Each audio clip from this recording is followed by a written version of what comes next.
Pai eterno, por favor, derrama sobre nós o teu Espírito, que fale a tua palavra, que fale o teu Santo Espírito ao nosso coração.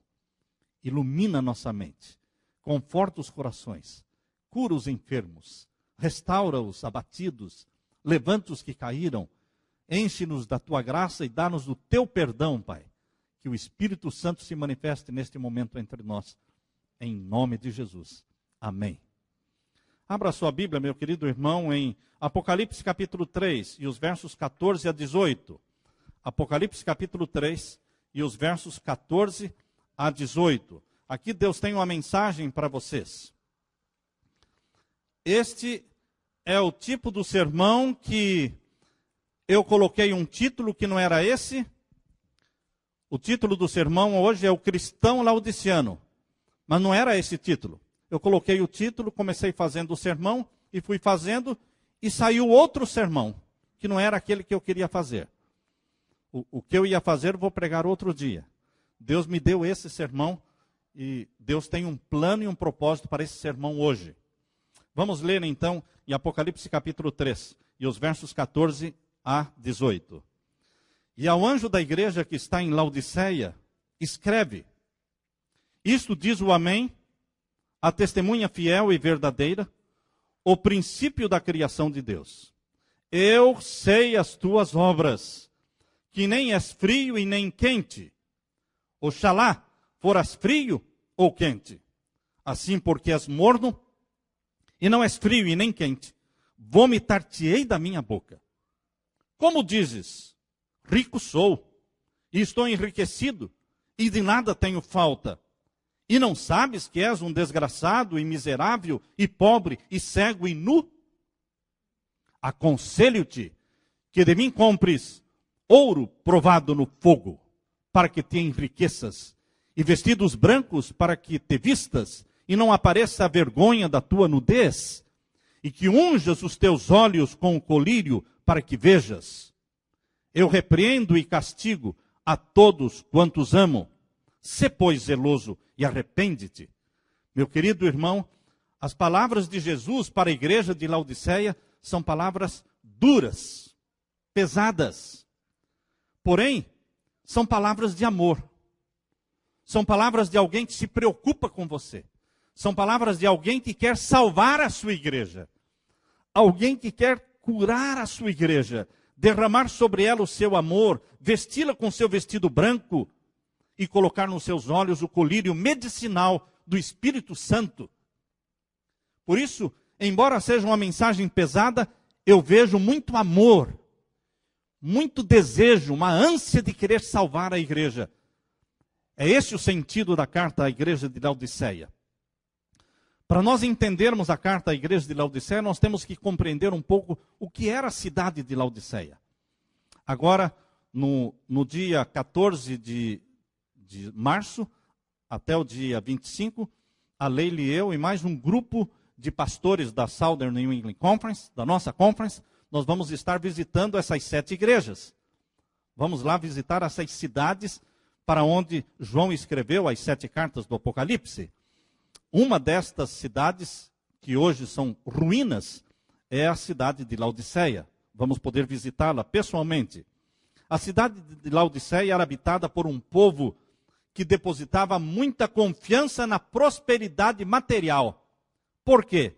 Porque Laodiceia era o centro de sistema bancário da Ásia Menor. Era o centro do sistema bancário da Ásia Menor.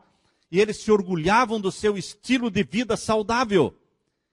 Existia um centro de vida saudável ali na cidade de Laodiceia. Era uma cidade circundada por fazendas. E eles tinham uma grande produção de lã negra.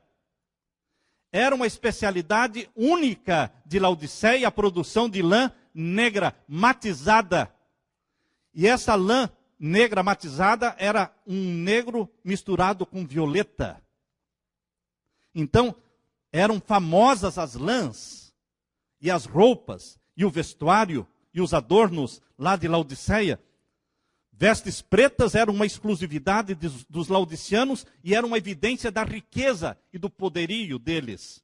Por isso Jesus oferece nesta carta vestidos brancos. Porque o que mais orgulhava os laodiceanos era a vestimenta preta. Jesus lhes oferece vestidos brancos. Laodiceia era um centro de vida saudável especializado em hidroterapia. Você está vendo alguma semelhança com a igreja adventista? Laodiceia tinha famosas fontes térmicas e banhos medicinais com argila. Está vendo alguma semelhança com a igreja adventista, que tem seus centros de vida saudável e os seus banhos com argila? As águas minerais de Laodiceia possuíam propriedades medicinais que atraíam pessoas enfermas e visitantes da Europa e da Ásia. As águas eram ótimas para banhos, mas péssimas para beber. As fontes de águas quentes, águas bem quentes, elas vinham de Hierápolis. E Hierápolis ficava a 10 quilômetros de Laodiceia. E aquelas águas bem quentes de Hierápolis vinham fazendo o seu percurso, caíam através de uma cascata, um despenhadeiro, e chegavam até Laodiceia, mas não mais quentes, chegavam mornas.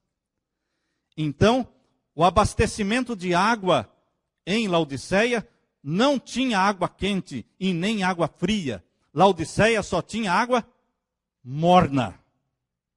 Você está vendo por que que Jesus fala na igreja, ao escrever para a igreja de Laodiceia, oxalá foras frio ou quente, mas porque tu és morno, vomitar-te-ei da minha boca. Porque em Laodiceia só existiam águas mornas.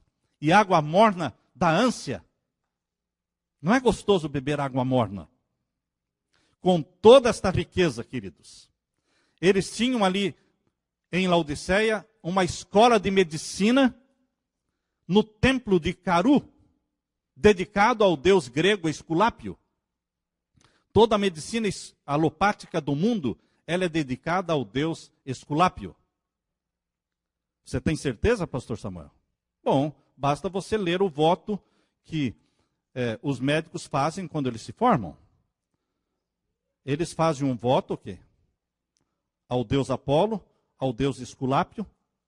Eu tenho este voto por escrito. Queridos, isso veio de onde? Veio de lá. Em Laodiceia existia uma escola de medicina no templo Caru, em homenagem ao deus grego Esculápio. Vinculada ali, junto com a escola de medicina, existia uma fábrica de colírio medicinal especial, feito da famosa pedra frígia. Um colírio especial para os olhos. Com toda esta riqueza, os laodiceanos tornaram-se arrogantes, orgulhosos, satisfeitos consigo mesmos. Agora vejam o que Deus fala sobre a mensagem de Laodiceia. A mensagem laodiciana. Eu estou lendo agora, o que eu estou lendo está no livro Testemunhos Seletos, volume 1.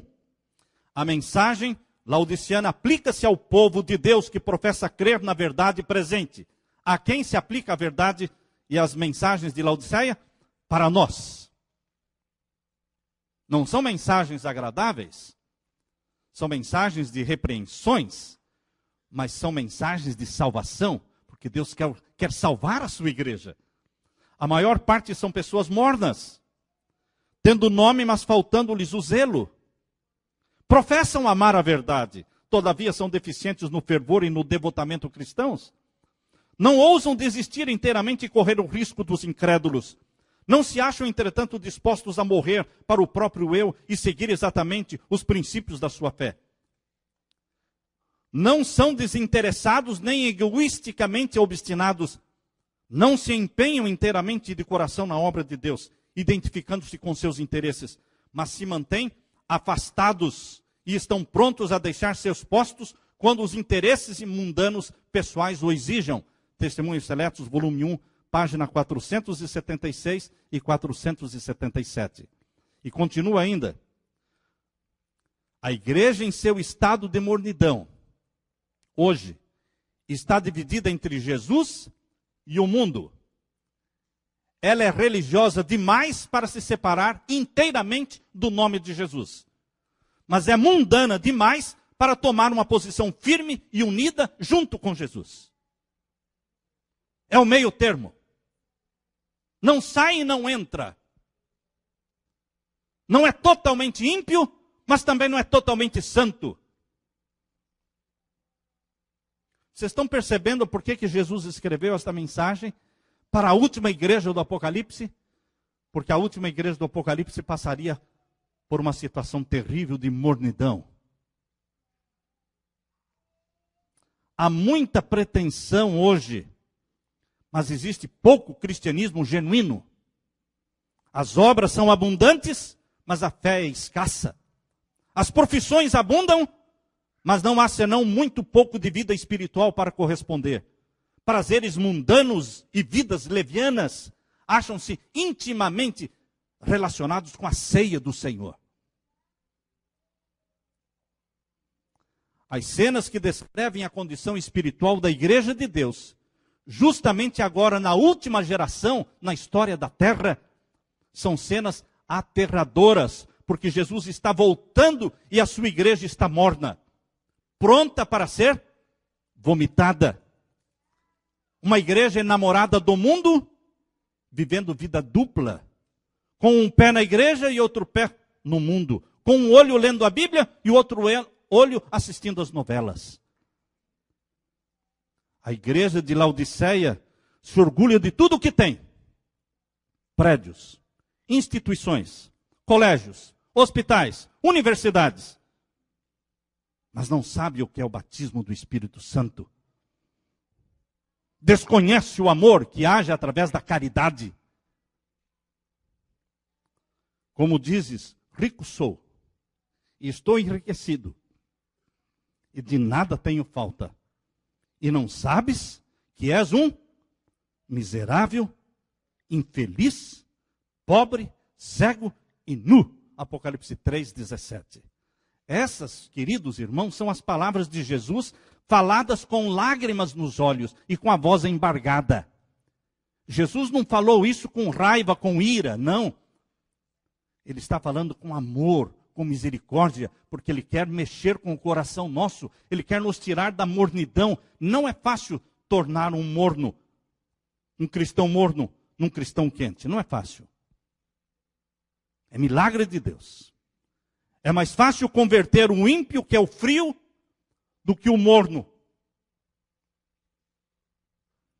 O povo de Deus, não o povo do mundo, não o ímpio. O povo de Deus está representado nesta carta à igreja de Laodiceia. Estão confortáveis, acreditando-se em exaltada condição de realizações espirituais, porém, o pecado domina entre o povo de Deus. E o que eu falei para vocês esta manhã confirma que o pecado domina não só entre irmãos e membros, mas entre pastores e líderes. O pecado domina, a positiva mensagem de repreensão aos laodiceanos não é acatada. Faltam-lhes quase todos os requisitos necessários para o aperfeiçoamento do caráter cristão. Quais os requisitos que faltam? A humildade, a paciência, a fé, o amor, a abnegação, a vigilância e o espírito de sacrifício. São cristãos que perderam as cores do amor, as cores da justiça de Jesus e do fogo do Espírito Santo. Nada é tão ofensivo a Deus, meus queridos irmãos, e tão perigoso para a alma humana como o orgulho e a presunção. E estes são os pecados de Laodiceia: orgulho e presunção. De todos os pecados, o orgulho é o que menos esperança tem e o mais irremediável. É mais fácil recuperar um viciado em drogas. É mais fácil recuperar um bandido e um assassino do que recuperar o orgulhoso, cheio de si. Porque ele não dá margem para o Espírito Santo. Ele continua dizendo: eu sou rico, eu tenho tudo, eu sou da igreja verdadeira, Mas os que mataram Jesus também eram da igreja verdadeira. E daí? De que adianta pertencer à igreja verdadeira e não ser verdadeiro? De que adianta? De que adianta pertencer à igreja verdadeira e não ser batizado pelo Espírito Santo? De que adianta?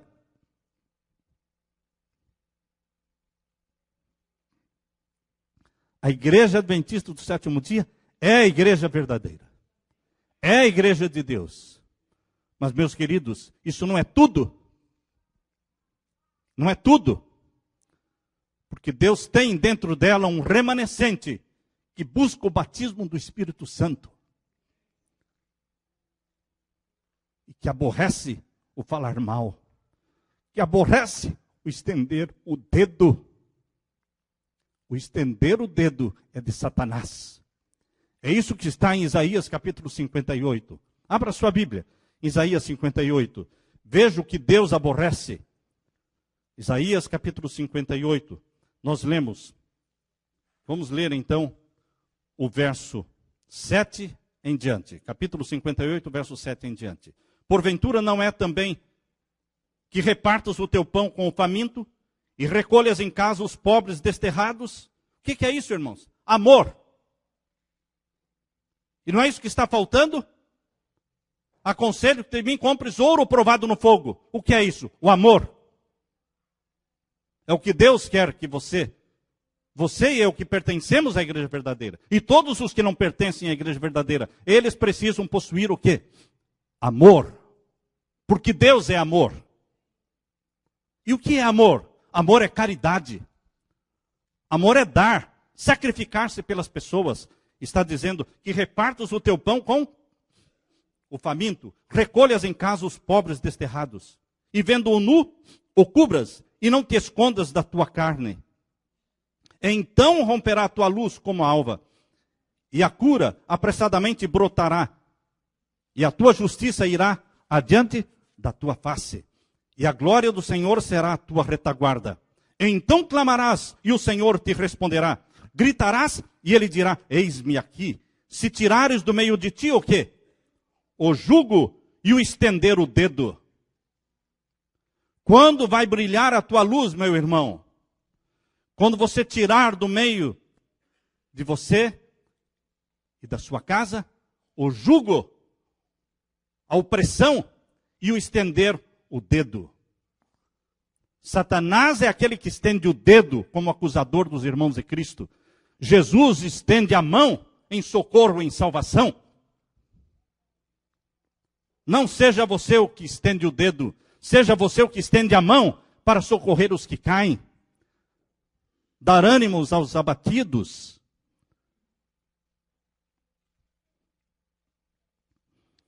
A igreja de Laodiceia, meus queridos, é uma igreja cheia de atividades, cheia de programas. São tantos programas que o pastor diz assim, eu me sinto pressionado porque são tantos programas e tantos sermões enlatados que eu nem consigo fazer os meus sermões.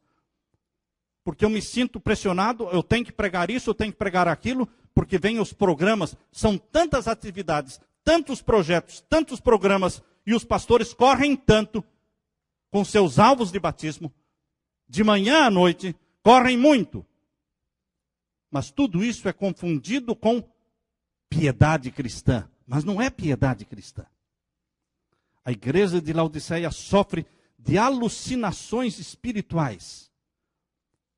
Se você for ao dicionário e procurar o significado da palavra alucinação, alucinação é você começar a ver coisas que não existem. Isso é alucinação. E a igreja de Laodiceia sofre de alucinações espirituais. Por que estou falando isso? Porque Deus vê uma coisa olhando para Laodiceia e Laodiceia vê outra coisa, diferente da que Deus viu. Tanto a igreja como Deus estão olhando para a mesma coisa, mas estão vendo coisas diferentes. Veja só, os laodiceanos olham para si mesmos e dizem o quê? rico sou, de nada tenho falta. No entanto, isto é alucinação, porque Deus está olhando para Laodiceia e está dizendo o quê? Não sabes que és o quê? Um miserável, infeliz, pobre, cego e nu. Eu prefiro crer no que Deus viu e não no que a igreja está vendo em si mesma. Porque o nosso ver, a nossa percepção acerca de nós mesmos, ela pode estar falsa. Laodiceia olha para os seus missionários nos confins da terra. Laodiceia olha para os seus hospitais, suas escolas, colégios, universidades, faculdades. Conta e reconta o número das casas publicadoras espalhadas pelo mundo. Lembram-se dos imponentes prédios, edifícios que estão sendo construídos na mais bela e moderna arquitetura do mundo.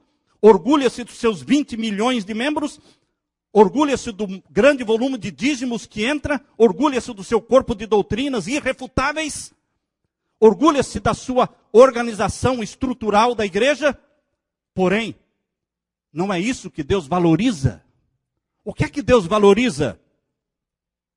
O amor, que opera através da caridade. O que é caridade? É dar dinheiro para as pessoas comerem.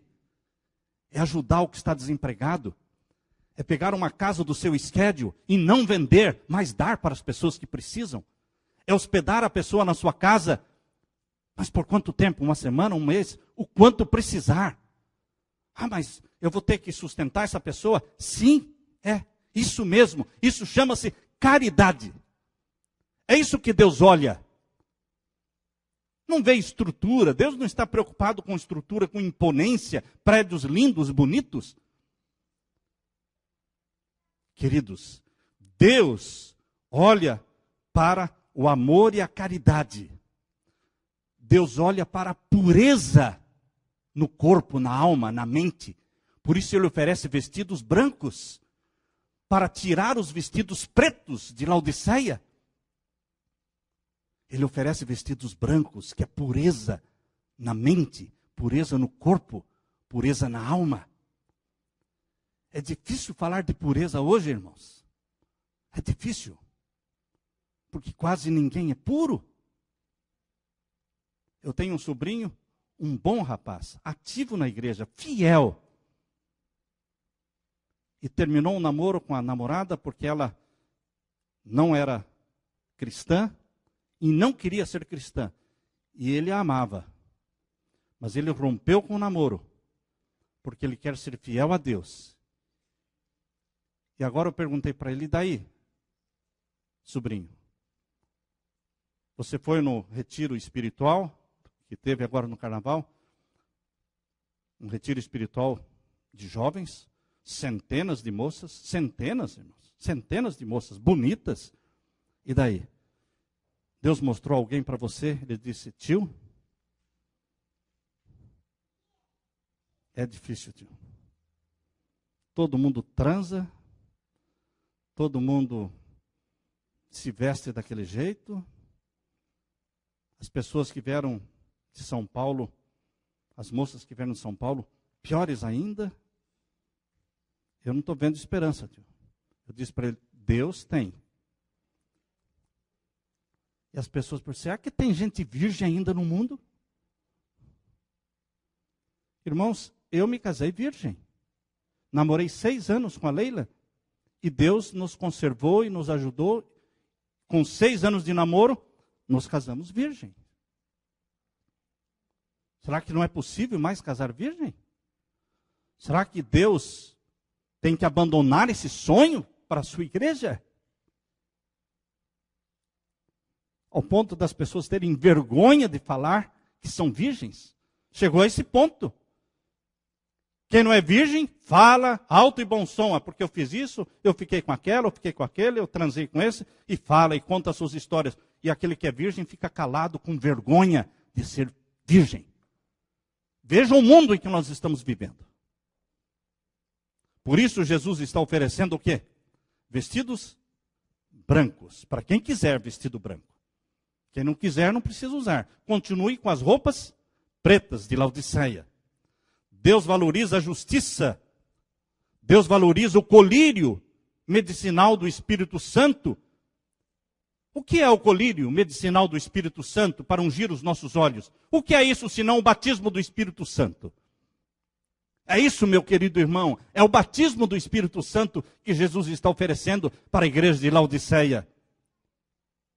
E numa literatura cristã da igreja, lá dizia: todo mundo que foi batizado nas águas também foi batizado no Espírito Santo. Não, meu irmão, não é assim. Não é todo mundo que é batizado nas águas que também é batizado no Espírito Santo. Não. O batismo do Espírito Santo é separado, é à parte, é para quem busca, quem jejua, quem rompe com os pecados conhecidos, quem rompe com os pecados familiares da sua vida e decide viver uma vida de comunhão com Jesus. Então Jesus os coroará com o presente do batismo do Espírito Santo. O batismo do Espírito Santo não é algo automático que acontece na sua vida, pelo fato de ter sido batizado nas águas, também já recebeu o batismo do Espírito Santo. Não é assim, meu querido irmão. Mas quando alguém diz que todo mundo que foi batizado nas águas também foi batizado no Espírito Santo, é porque ninguém foi. Porque quando todo mundo foi, é porque ninguém foi, meu irmão. Porque batismo do Espírito Santo é coisa rara. É para se buscar com jejum e oração. Mas Deus quer dar o colírio do Espírito Santo para ungir os nossos olhos, para discernirmos o bem e o mal. Apocalipse 3,18, meu irmão, diz assim: aconselho-te que de mim compres ouro, provado no fogo, para que tenha riquezas. O ouro provado no fogo é o amor, que se traduz em caridade. Caridade. Não precisava ser a Madre Teresa de Calcutá, famosa no mundo pela caridade. Poderia ter sido você, posso ser eu, qualquer um do povo de Deus deveria ser famoso no mundo pela caridade. Você pode ser uma Madre Teresa aqui, onde você está. Vestidos brancos para que te vistas. E colírio para ungires os teus olhos. Para que você deixe de ter alucinações e ver coisas que não existem. Em Apocalipse capítulo 3, verso 20, irmãos. Dentro da carta que Deus escreveu para a igreja de Laodiceia, está Apocalipse 3, 20, que é um dos versos mais lindos da Bíblia. E você há de concordar comigo que este verso de Apocalipse 3, 20 é realmente o verso que inspirou dezenas e centenas de pintores que leem este verso e se inspiram em pintar o quadro de Jesus batendo a porta do coração. Você já deve ter visto muitos quadros que mostram Jesus batendo a porta do coração. É um quadro apelante, tocante, dócil, amável. Mas, queridos, este verso de Apocalipse 3:20, eu vou ler com você, leia comigo. Eis que eu estou à porta e bato. Se alguém ouvir a minha voz e abrir a porta, entrarei em sua casa, e com ele cearei, e ele comigo. É lindo? Sim. Tocante? Sim. Mas é o verso mais triste para a igreja de Laodiceia. Talvez o verso mais triste da Bíblia. Porque Jesus está fora de Laodiceia.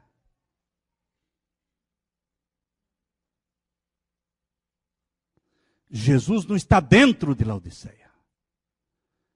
Jesus está do lado de fora, pedindo para entrar, se deixarem. Se você deixar, Jesus entrará. Se você não deixar, Jesus continuará do lado de fora. Por que que Jesus foi colocar este verso, este quadro, exatamente na carta à igreja de Laodiceia? Porque hoje nós vivemos um cristianismo sem Jesus. Um cristianismo cheio de doutrinas. E quando vem um pentecostal apaixonado por Jesus para a igreja adventista, dizem, esse aí só fala em Jesus. Esse cara aí é... Porque eles vêm apaixonados por Jesus. E falta essa paixão por Jesus aqui. Meu querido irmão, nós temos que ser apaixonados por Jesus e não só pelas doutrinas de Jesus. Se você é apaixonado por Jesus, e é apaixonado pelas doutrinas de Jesus, está tudo bem. Mas se você é apaixonado só pelas doutrinas irrefutáveis de Jesus, doutrinas que, quando apresentadas, não podem ser contestadas porque ninguém consegue refutar. Se você é apaixonado só pelas doutrinas, você continua perdido. Porque quem salva não é a doutrina, quem salva é Jesus. Quem tem o Filho, tem a vida. Quem não tem o Filho, não tem a vida.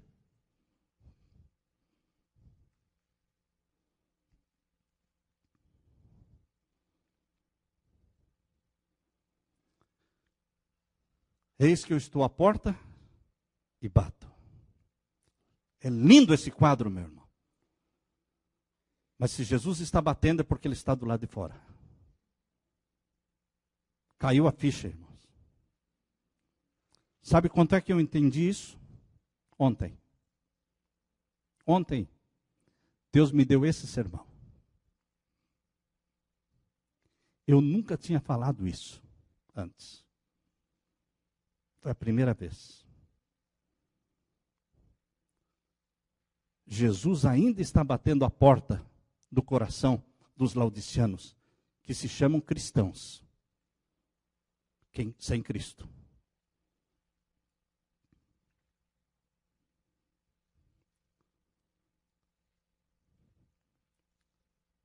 São ricos, são abastados, são igreja verdadeira? Sim. Possuem tudo, menos Jesus. E essas pessoas fervorosas das igrejas pentecostais, eles não têm nada. Não tem doutrina nenhuma. São um povo que não ouve sermões doutrinários, não tem alicerce na verdade. Mas tem Jesus. E aí, meu irmão? Como é que fica? O bom é ter as duas coisas, não é? O plano de Deus é que nós tenhamos as duas coisas. Primeiro, Jesus. Paixão cega por Jesus. E então, abraçar as doutrinas de Jesus. Mas você não pode ficar só com as doutrinas.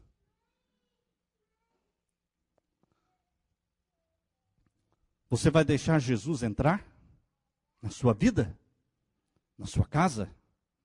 Na sua televisão? Jesus quer entrar, até na televisão. E mexer com a sua televisão. Mexer com a sua TV a cabo. E se você deixar o controle na mão de Jesus, ele vai quebrar o controle. Ele vai cancelar a sua TV a cabo. Ele vai cancelar. E quando você pergunta, o que aconteceu? O que está acontecendo aqui em casa? Ah, Jesus cancelou a TV a cabo. Se você permitir, Jesus vai entrar. Ele está batendo a porta. Ele vai entrar no seu computador. Ele vai entrar na sua internet. Ele vai acabar com aqueles bate-papos que você tem até de madrugada. São tantas esposas que vão dormir sozinhas. Não porque não tem marido, mas porque o marido está ocupado com a internet. E eu conheci um miserável que ainda dizia que estava dando estudo bíblico. Não é? Isso é fato. Falei com ele, falei com a esposa. Falei, tenha vergonha, meu querido irmão. Você vem me falar que você... Não, pastor, eu estou estudando a Bíblia com essa moça. Sim, mas com que intenção, meu irmão? Você passa a madrugada estudando a Bíblia com essa moça, deixando a sua mulher dormir sozinho? Isso é um estudo bíblico do diabo.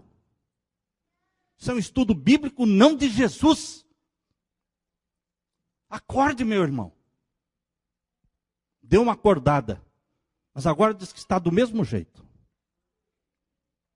Queridos, se nós deixarmos, Jesus vai entrar. Ele está batendo a porta. Vai entrar na nossa cozinha. Ele vai abrir nossa geladeira. E vai fazer uma arruaça. Ele vai limpar tudo que tem lá. Ele vai mexer com o seu fogão. Vai mexer com o seu guarda-roupa. e jogar fora tudo que não representa-o dignamente. Jesus está batendo. Ele quer entrar. Mas ele não vai entrar se você não deixar. Se você não convidar.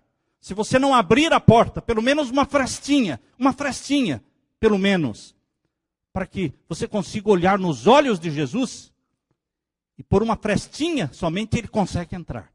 Mas você tem que abrir, você tem que tomar a iniciativa. Você está disposto? Você quer?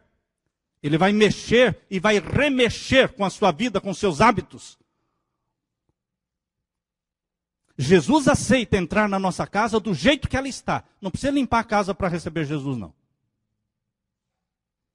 Deixe que Jesus entre do jeito que está. Feia, suja, imunda, cheia de porcaria, cheia do mundanismo. Ele entra. É ele que vai fazer a limpeza. Pouco a pouco, ele entra na sua casa do jeito que ela está e ele aceita você do jeito que você está. Mas pouco a pouco ele vai mudando você e vai mudando a sua casa. Vai mudando as suas roupas, vai mudando sua comida, vai mudando seus programas, vai mudando tudo. E ele vai fazer uma revolução na sua vida, porque ele já fez na minha e ele faz na vida de todos. Ele entra e traz saúde. Ele entra e traz vida, pureza, honestidade, fidelidade, bondade, mansidão, temperança, domínio próprio. Ele traz com ele a bagagem dele. E dá para você. Quando a porta do nosso coração se abre, Jesus entra devagar.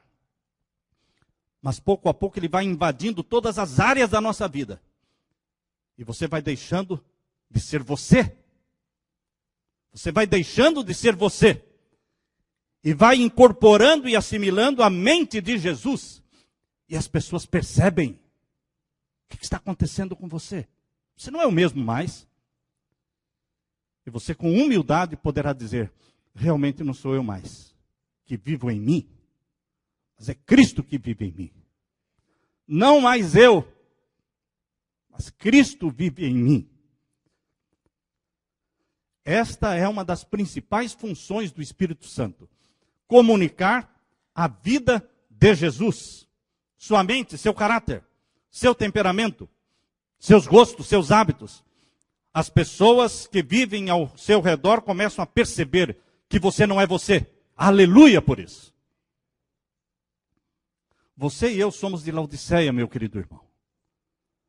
E é para nós que Jesus está dizendo, eis que eu estou à porta e bato. Se alguém, veja como ele fala, se alguém, será que vai ter alguém?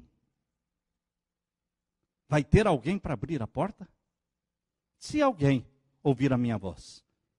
Às vezes o barulho da televisão dentro de casa é tão alto que você bate a porta, bate, grita, e ninguém ouve. De vez em quando alguém parece que ouve alguma coisa e diz assim, parece que tem alguém batendo lá na porta, vai ver quem é. Eu me lembro quando eu entregava pizza, chegava naquelas casas escuras, rua escura, e batia a porta, o barulho lá dentro era tão grande, eu batia.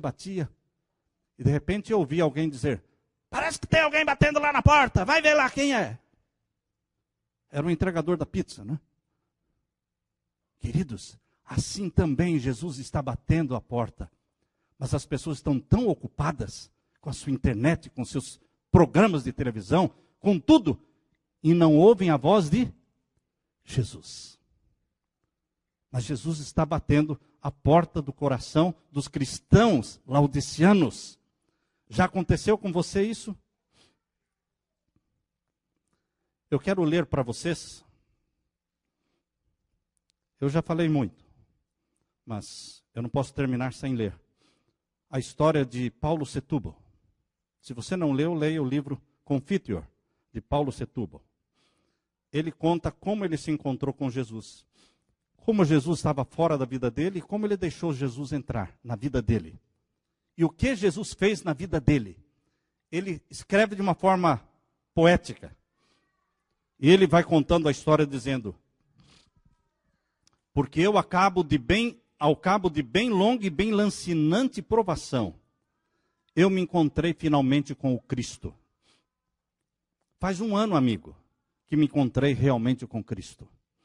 Minha vida, quando o encontrei, havia sido golpeada pelo destino com selvagem ferocidade.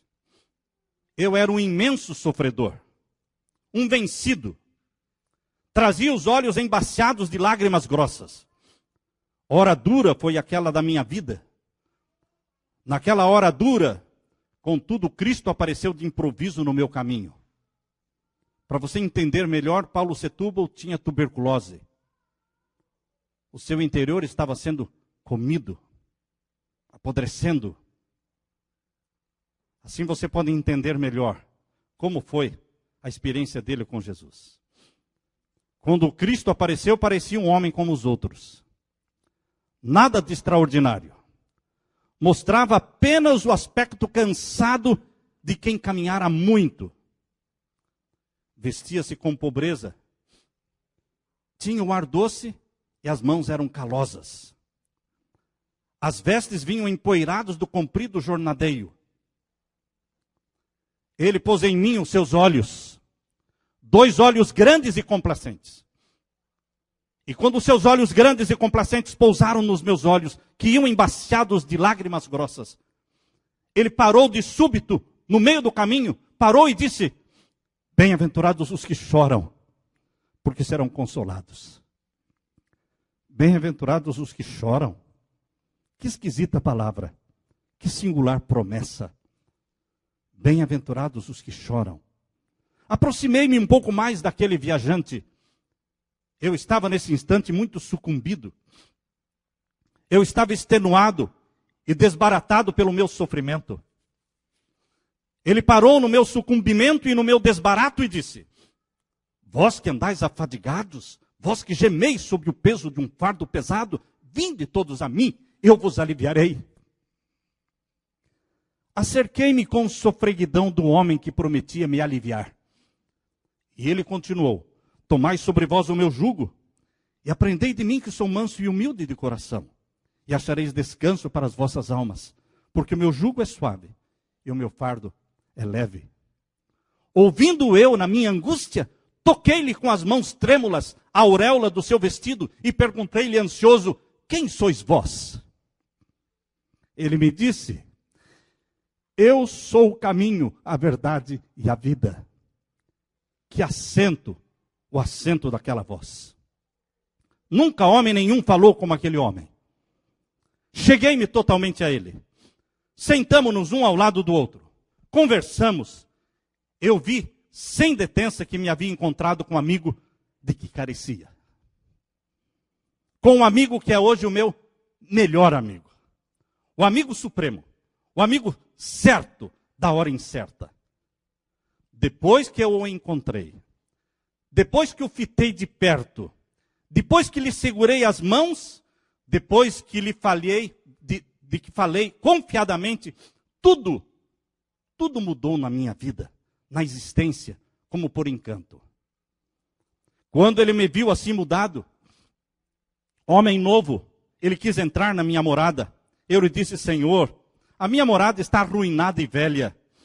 Eu não sou digno de que entres na minha morada. Mas ele não me ouviu. Ele veio, entrou, viu o desmantelo da casa, o encardido das paredes, o bafio das alcovas, a sordice do madeirame. Mas com a sua presença, só com a sua presença, aquela casa carcomida refez-se de pronto e ficou linda, linda. Há um gesto de Jesus, um gesto só. Perpassou logo pela minha casa o ar oxigenado e fresco da saúde.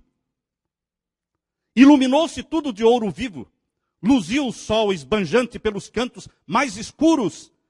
E como Jesus gostava das aves do céu, que não ceifam e nem colhem, ele, na sua ternura, soltou um bando de canários a gorjear com alegria no beiral da casa velha. E não contente ainda com essa festa do meu coração, ele que gosta de florinhas silvestres, que não tecem nem fiam, enfeitou a minha morada de lírios do campo, daqueles lírios que se vestem tão esplendorosamente que nem mesmo Salomão, em toda a sua glória, não se vestiu jamais como um só deles. Desde então, desde que existe lá dentro, na casa refeita, essa saúde, esse sol, essa festa, essas flores, esse bulício constante de pássaros, a felicidade veio com as suas leves asas de seda, tecer silenciosamente o seu ninho fofo sob o meu teto renovado, mas humilde. E aí vive a felicidade. Mas que felicidade diferente da felicidade que o mundo sonha. É uma felicidade estranha. Felicidade que os homens, correndo atrás das delícias e voluptuosidades, nem sequer suspeitam que ela existe. Felicidade que é feliz na aventura, mas muito mais feliz na desventura. Felicidade que é feliz nas horas de doçura, mas muito feliz, infinitamente mais feliz nas horas de sofrimento. Esse é Jesus. É o Jesus que quer entrar na sua casa e mudar tudo. E lhe dar a felicidade. Para os cristãos laodiceanos, existe esperança. Existe só uma esperança. Deixar Jesus entrar. Você quer deixar Jesus entrar? Por que não hoje? Por que não agora? Deixar Jesus entrar na sua vida.